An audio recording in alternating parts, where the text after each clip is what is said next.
السلام کی سچائی، جو پہلی جنگ ہوئی تھی مدینہ میں، جنگ بدر، جب کفار اپنے لشکر لے کر آئے تھے اور انہوں نے جب للکارا تھا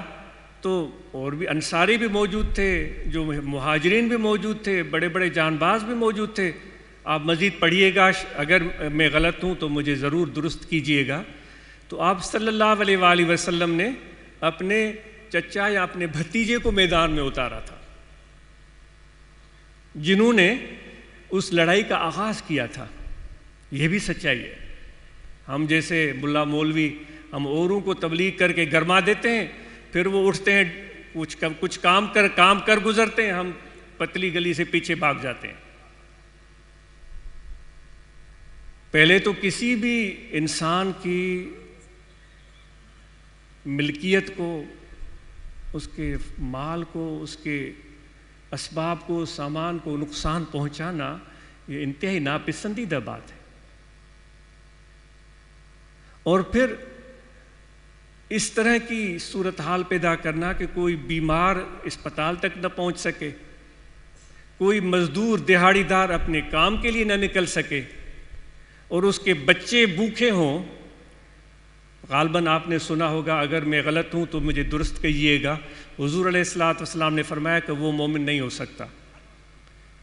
جو خود پیٹ بھر کر کھائے اور اس کے پڑوس میں کوئی بھوکا سو جائے۔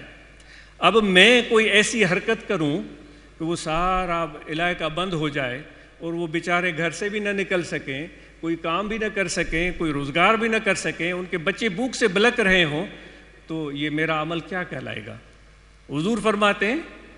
کہ وہ مومن نہیں ہو سکتا کہ خود پیٹ بھر کر کھائے، پڑوس میں کوئی اس کا پڑوسی بھوکا سویا ہوا ہو۔ تو دوستو، ہمارا جو یہ چھوٹا سا ایک کام ہے، یہ واضح ہے، عیاں ہے، اور اس منشور اور اس دستور کے مطابق ہم آگے بڑھیں گے اور بڑھتے رہیں گے۔ آج اس کی یہ تمنا ہے، آپ کو پسند آئے، ملا ہو، مولوی ہو، مفتی ہو، عالم ہو، ہمارے سر آنکھوں پر، پسند نہ آئے، سبحان اللہ، بے شمار جماعتیں ہیں، سبحان اللہ، بے شمار علماء بیٹھے ہوئے ہیں، چاہیں ان کے ساتھ بیٹھے، کس نے آپ کو روکا ہے؟ یہاں اگر ہم اس ادارے میں کوئی بھی مولوی ہو یا مفتی ہو یا کوئی خلیفہ ہو یا ہم میں سے کوئی ہو، واضح کیا جاتا ہے کہ میرا پیام اور ہے، اوروں کا پیام اور ہے، آپ اور مجھے اس میں کوئی ابہام نہیں ہونا چاہیے۔ میرا پیام اور ہے، اوروں کا پیام اور ہے، درد مند دل کا طرز کلام اور ہے۔ نہیں ہے پسند آپ پر کوئی بھی آپ سے کوئی شکوہ نہیں ہے، آپ کے ساتھ کوئی مخالفت نہیں ہے، آپ چلے جائیں، جہاں بھی جائیں، خوش رہیں، آپ خوشحال رہیں، آپ کامیابیاں حاصل کریں، لیکن یہاں رہیں گے تو پھر ایک رنگ اختیار کرنا پڑے گا۔ وہ شتر مرغ کی طرح نہیں۔ فرید الدین عطار فرماتے ہیں، چون شتر مرغے شناسی نفس را، نیکشد بارو نہ پرد برہوا۔ بھئی ملا مولویوں کو میں عرض کرتا ہوں کہ شتر مرغ بننے کی ہم کوشش نہ کریں۔ وہ فرید الدین فرماتے ہیں کہ اس شتر مرغ کو تم جانو تو صحیح، وہ کوئی اور تو نہیں ہے، تم خود ہو۔ شتر اونٹ، مرغ پرندہ۔ وہ کہتا ہے کہ نیکشد بارو نہ پرد برہوا۔ جب اس شتر مرغ سے کہو بھئی تم اونٹ ہو، بوجھ اٹھاؤ، تو وہ کہتا ہے کہ بھئی کبھی پرندے نے بھی بوجھ اٹھایا ہے؟ پھر اس کو کہو کہ تم پرندے ہو تو ہوا میں اڑ کر دکھاؤ، وہ کہتا ہے کہ بھئی پرندہ بھی کبھی ہوا میں اڑا ہے؟ نہ ادھر نہ ادھر۔ جو بھی طریقہ کار ہے، اگر آپ کو پوچھنا ہے مرکزی باڈی ہے، صوبائی باڈی ہے، اللہ آباد شریف آ جائیں، جو حقیقت حال ہے آپ کو بتائیں گے، جو بھی صورتحال ہے۔ لیکن جو بھی جماعت ہم مل جل کر تھوڑے ہیں یا کم ہیں یا زیادہ ہیں، جو بھی ہیں،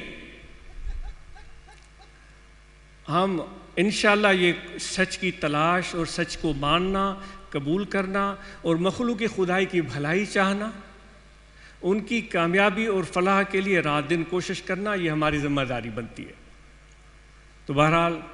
تو علماء اکرام جو فارغ ہوئے ہیں، حفاظ اکرام جو فارغ ہوئے ہیں، عاجز ان سے گزارش کرتا ہے، اپنے بچوں سے بھی گزارش کرتا ہے کہ بھئی عملی زندگی کے لیے کمر بستہ ہو کر تیار ہو جائیں۔ اس کے لیے ہاتھوں کی یہ جو جلد ہے نا وہ سخت ہو جائے گی، وہ کدال چلاتے چلاتے، درانتی چلاتے چلاتے، اور پھر تغاریاں ڈھوتے ڈھوتے، اور پھر رندہ چلاتے چلاتے، مشین چلاتے چلاتے یہ سخت ہو جائے گی۔ یہ عورتوں کی طرح، عورتیں بھی ماشاءاللہ محنت کرتی ہیں، یہ مثال غلط ہے، وہ نکموں کی طرح وہ ہاتھ کپاس کی طرح نرم اور ملائم نہیں رہیں گے۔ ہم بڑے پیارے پیارے دوستوں سے ملتے ہیں، وہ وائس سنے تو سبحان اللہ، وہ بالکل زمین آسمان کی کلا بھی ملائیں گے، جب ہاتھ ملائیں تو ہاتھ ان کا ایسا نرم جیسے کہ روئی ہو، جیسے کبھی انہوں نے ایک تنکا بھی اٹھا کر یہاں سے یہاں نہ رکھا ہوگا، کیونکہ مولوی ہوں میں مولوی ہوں، میں تو صرف زبان چلاؤں گا۔ تو اللہ تعالیٰ فرماتا ہے لِمَ تَقُولُونَ مَا لَا تَفْعَلُونَ کبر مقتن عند اللہ ان تقولوا ما لا تفعلون، ایسی باتیں کیوں کرتے ہو جو تم خود بھی نہیں کر پاتے، کیوں کرتے ہو ایسی باتیں؟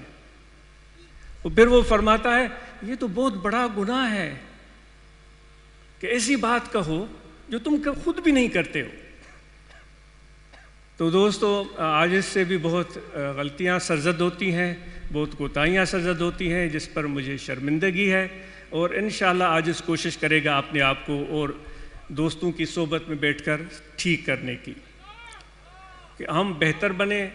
اور عملی زندگی میں کچھ کام کریں،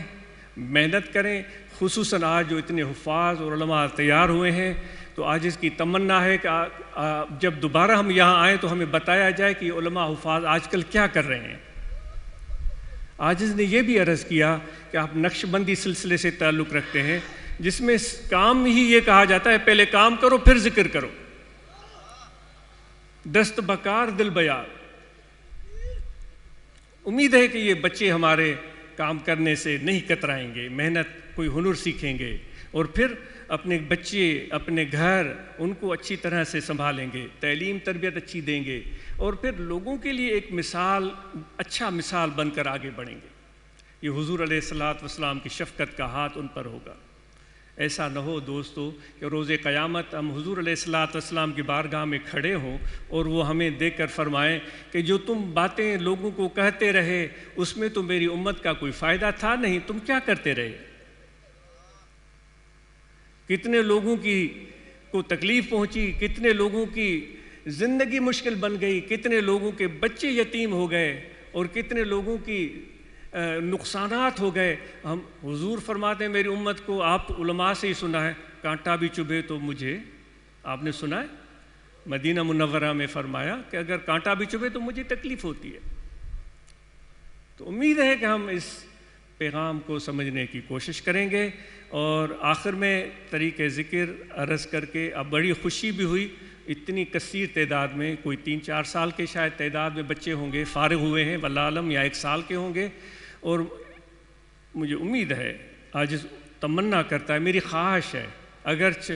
کچھ زندگی کا کچھ اسلوب ایسا بن گیا ہے جو میرے بھی بس میں نہیں ہے، کہ بے شمار کام لگے ہوئے ہیں، تو کبھی کہاں، لیکن امید ہے کہ ہم مجھے اس سے بھی زیادہ بڑا ایک اس سے بھی خوبصورت بنے، ان میں سے بچے کھڑے ہو جائیں اور انہیں کہے یہاں سنائے، عاجز حاضر ہوگا کہ میں نے فارغ تحصیل ہوا ہوں، اب میں نے یہ کام شروع کیا ہے، میرا یہ ہنر ہے، میری یہ عمل ہے، میں یہ